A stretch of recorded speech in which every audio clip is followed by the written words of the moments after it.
I was working at a financial firm in New York City with a bunch of very smart people, and I had a brilliant boss I much admired. I went to my boss and told him I was going to start a company selling books on the internet. He took me on a long walk in Central Park, listened carefully to me, and finally said, "That sounds like a really good idea, but it would be an even better idea for someone who didn't already have a good job." You can have a job, or you can have a career, or you can have a calling. And if you can somehow figure out how to have a calling, you have hit the jackpot, because that's the big deal.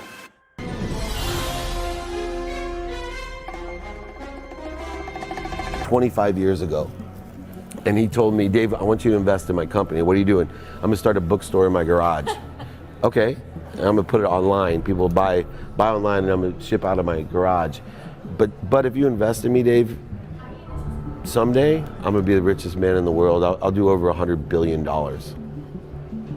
First of all, there is no such thing as $100 billion 25 years ago. Statistically, there's no such thing. Countries didn't have 100. Our national debt wasn't $100 billion. And this dude's telling me at 26 years old that he's gonna be the richest man in the world because he has a garage and the internet? That was his truth. No, but he did not know it, and neither did I. But the difference between him and I is I was laughing, scoffing, and jesting at him, and he was already applauding himself, going, at the right way, at the perfect time, I'm gonna make as much as I can as quickly. And I'm sitting there going, there's no way this is gonna be a big business. Do something you're very passionate about, and don't try to chase what is kind of the hot passion of the day.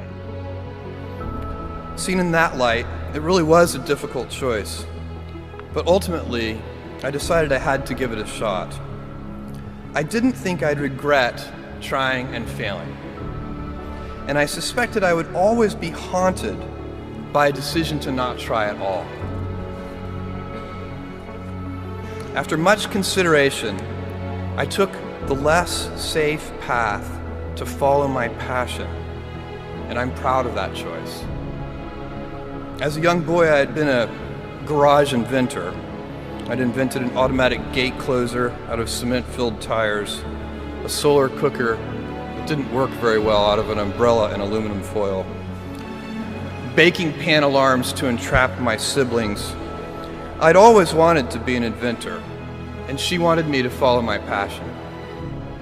There's a military phrase that I especially love, and it says, "Slow is smooth and smooth is fast."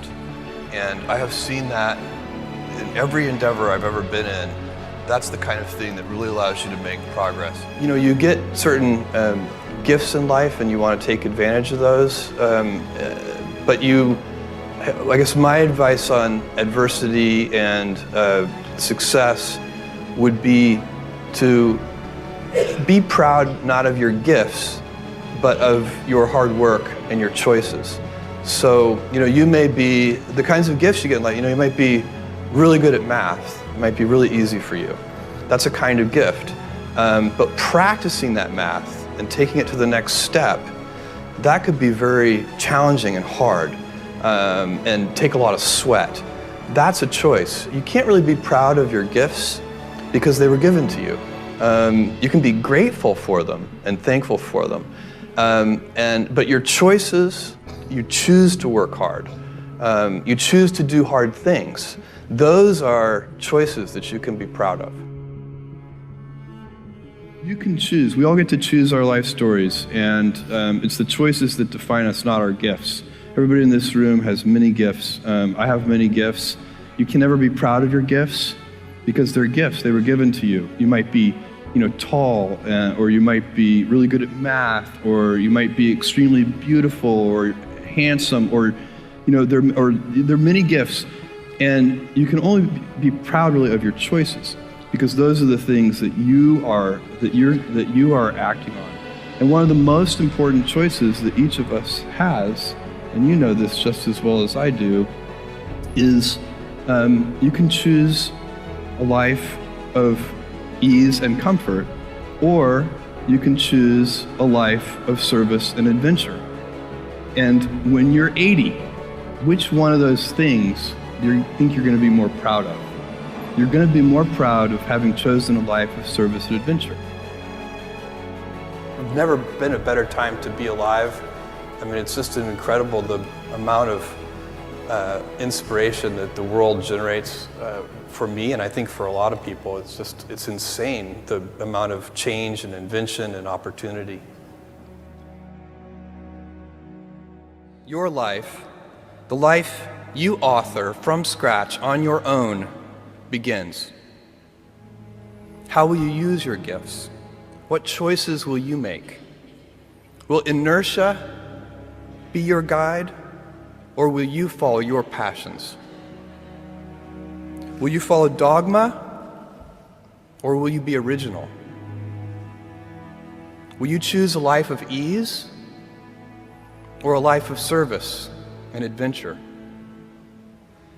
Will you wilt under criticism, or will you follow your convictions? Will you bluff it out when you're wrong, or will you apologize? Will you guard your heart against rejection, or will you act when you fall in love? Will you play it safe, or will you be a little bit swashbuckling? When it's tough, will you give up, or will you be relentless? Will you be a cynic, or will you be a builder? Will you be clever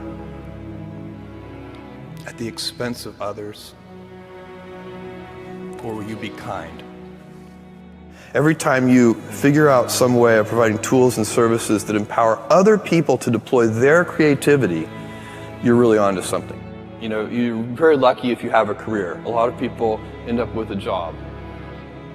If you don't love your work, you're never going to be great at it. Jules Verne, Mark Twain, Galileo, Newton, all the curious from the ages would have wanted to be alive, most of all, right now. As a civilization, we will have so many gifts, just as you as individuals have so many individual gifts as you sit before me. How will you use these gifts? And will you take pride in your gifts or pride in your choices? Go.